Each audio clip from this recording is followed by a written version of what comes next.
दोस्तों आप सभी का स्वागत है आपके अपने ही YouTube channel SK teach channel पर। दोस्तों जैसा कि आपका कल पेपर होने वाला है रुक जाना नहीं के लिए, तो इसके लिए बहुत ही इंपॉर्टेंट ऑब्जेक्ट टाइप क्वेश्चन लेकर आए हैं। इससे पहली वाली अगर आपने वीडियो नहीं देखी तो उसकी लिंक मिल जाएगी आपको डिस्क्रिप्शन में। उसमें भी हमने बहुत सारे इंपॉर्टेंट क्वेश्चन और ऑब्जेक्ट टाइप आपको बताए थे और पिछले साल का पेपर भी आपको सॉल्व करके बताया था। चलिए स्टार्ट करते हैं इस वीडियो को। इस वीडियो में बहुत ही इंपॉर्टेंट ऑब्जेक्ट टाइप क्वेश्चन है और इसकी पीडीएफ आप कैसे डाउनलोड करेंगे मैं वीडियो के कहीं भी बताऊंगा, तो इस वीडियो को आपको लास्ट तक देखना पड़ेगा। अगर आपने अभी तक चैनल सब्सक्राइब नहीं किया है तो सब्सक्राइब जरूर कर लें, उसके बाद नोटिफिकेशन का बेल आइकन का बटन दबाना जरूर दबाएं ताकि जब भी हम वीडियो डालें उसकी नोटिफिकेशन सबसे पहले आप तक पहुंच सके। तो पहला है अनवीकरणीय ऊर्जा स्रोत का स्रोत नहीं है। तो आपके ऑप्शन आपके सामने दिए गए हैं, पवन ऊर्जा, सौर ऊर्जा, जल ऊर्जा, पेट्रोलियम। तो यहाँ पर आपको देखने वाली बात है कि उस स्रोत नहीं है, तो आपको स्रोत नहीं बताना है। तो यहाँ पर पवन ऊर्जा, सौर ऊर्जा, जल ऊर्जा ये किसी के आते हैं, ये अनवीकरणीय ऊर्जा स्रोत में ही आते हैं। नहीं आता है वो पेट्रोलियम, पेट्रोलियम आता है हमारा नवीकरणीय में, ठीक है, नवीकरणीय में। तो इसका राइट आंसर क्या हो जाएगा हमारा ये वाला, ठीक है, राइट आंसर। इसके बाद नेक्स्ट देखते हैं, पृथ्वी पर विकसित प्रथम जीव था। तो दोस्तों पृथ्वी पर प्रथम जीव क्या है, आपके ऑप्शन है जीवाणु, विषाणु, शैवाल और कवक। तो इसका करेक्ट आंसर क्या है आपको आपको कमेंट बॉक्स में भी लिखना है, ताकि आप एक बार लिख लेंगे तो आपको ये अच्छी तरीके से याद हो जाएगा। तो जितनी भी बताऊंगा आपको लिखना है। तो पृथ्वी पर विकसित प्रथम जीव था, तो ये क्या हो जाएगा, ये शैवाल इसका करेक्ट आंसर हो जाता है, ठीक है, शैवाल इसका करेक्ट आंसर है। नेक्स्ट देखते हैं, कोशिका का ऊर्जा धर कहलाता है। तो क्या कहलाता है, लाइसोसोम, माइटोकॉन्ड्रिया और राइबोसोम या गोल्जी उपकरण। तो इसका करेक्ट आंसर क्या है आपको कमेंट बॉक्स में एक बार टाइप करना है, ठीक है। तो आपका टाइम है, आप कमेंट करें, ठीक है, तो मैं आंसर ही बताऊंगा, ठीक है। कोशिका का ऊर्जा धर कहलाता है, तो इसका करेक्ट आंसर क्या हो जाता है दोस्तों, माइटोकॉन्ड्रिया इसका करेक्ट आंसर है। इसके बाद नेक्स्ट देखते हैं, प्रथम भारतीय उपग्रह का नाम है रोहिणी, भास्कर, आर्यभट्ट, टेपल। सभी को ये पता होगा, ये बिल्कुल सिंपल क्वेश्चन था। इसका आंसर मैं नहीं बताऊंगा आपको, आप इसका आंसर कमेंट बॉक्स में हमें ज़रूर बताएं, क्योंकि बहुत ही सिंपल आंसर है, सभी को पता होगा। चलिए हम नेक्स्ट पार्ट देख लेते हैं। तो दोस्तों नेक्स्ट क्वेश्चन हमारा, निम्नलिखित में से कौन सा एसआई मात्रक नहीं है। आपके ऑप्शन आपके सामने हैं, मीटर, पौंड, किलोग्राम और सेकेंड। तो दोस्तों आपको बताना है कि इसका एसआई मात्रक नहीं है। दोस्तों ये पौंड है ना, इसका एसआई मात्रक नहीं है। चलिए आप देख लेते हैं, ये सही जोड़ी है, आपको एक बार ध्यान रखना है। मिस्र है, उसको क्यूबिट बोलते हैं, इसका सही आंसर। परमाणु का नाभिकीय मॉडल ये रदरफोर्ड ने दिया था।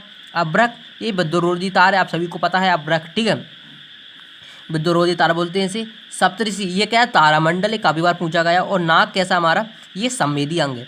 और मैं आपको पहले ही बोल सकूँ, इसकी पीडीएफ भी आप डाउनलोड कर पाएंगे बिल्कुल ईजिली। आपको इस वीडियो को लास्ट तक देखना पड़ेगा, ठीक है, मैं कहीं बताऊँगा आप इसकी पीडीएफ कैसे डाउनलोड कर पाएंगे।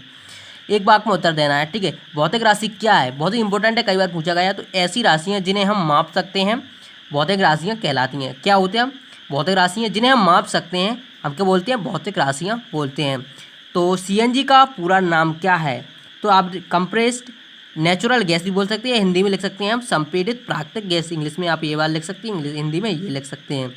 चलिए नेक्स्ट देख लेते हैं। यहाँ पर आपको चाल की परिभाषा लिखना है। तो चाल की परिभाषा क्या होता है, किसी वस्तु के विस्थापन की दर को चाल कहते हैं, अर्थात चाल बराबर दूरी बटे समय। तो आपको चाल की परिभाषा ध्यान रखना होगा, ठीक है, एक नंबर में काफ़ी बार पूछे गया है, ठीक है, तो आपको यह ध्यान रखना होगा। इसके बाद उत्तल दर्पण का एक उपयोग लिखिए, कई बार बोर्ड परीक्षा में भी पूछा गया और बहुत ही इंपॉर्टेंट है, ये आने के चांसेस हैं, ठीक है। तो सभी को पता है जो वाहनों में साइड मिरर होते हैं, साइड मिरर के रूप में हम क्या उत्तल दर्पण का उपयोग करते हैं। तो ये इजीली आपको ध्यान रहेगा कि उत्तल दर्पण का उपयोग हम किस लिए करते हैं। जो वाहन होते हैं हमारे, उसके साइड मिरर मतलब कि पीछे की चीज़ देखने के लिए हम हमेशा उत्तल दर्पण का ही उपयोग करते हैं। नेक्स्ट है, जलमंडल किसे कहते हैं। दोस्तों पृथ्वी के धरातल के लगभग 70% भाग को घेरे जल राशियों को जलमंडल कहा जाता है। जो पृथ्वी के 70% घेरे हुए हैं उसे हम क्या बोलते हैं, जलमंडल कहते हैं। सीधी सिंपल परिभाषा आपको ध्यान रखना है। चलिए रक्त स्थान देख लेते हैं। सभी को पता है रक्त की कमी से होता है। तो रक्त की कमी से क्या होता है दोस्तों, अरक्ता होता है, ठीक है। इसे हम इंग्लिश में क्या बोलते हैं, एनीमिया, ठीक है, एनीमिया इंग्लिश में बोलते हैं, हिंदी में अरक्ता बोलते हैं। तो रक्त की कमी से नामक रोग होता है, तो अरक्ता होता है और एनीमिया इंग्लिश में बोलते हैं, आपको ध्यान रखना है, ठीक है। आवृत्ति का मात्रक होता है, आपके ऑप्शन है हर्ट्ज और डेसिबल। तो आवृत्ति का मात्रक क्या होता है तो हर्ट्ज आवृत्ति का मात्रक होता है।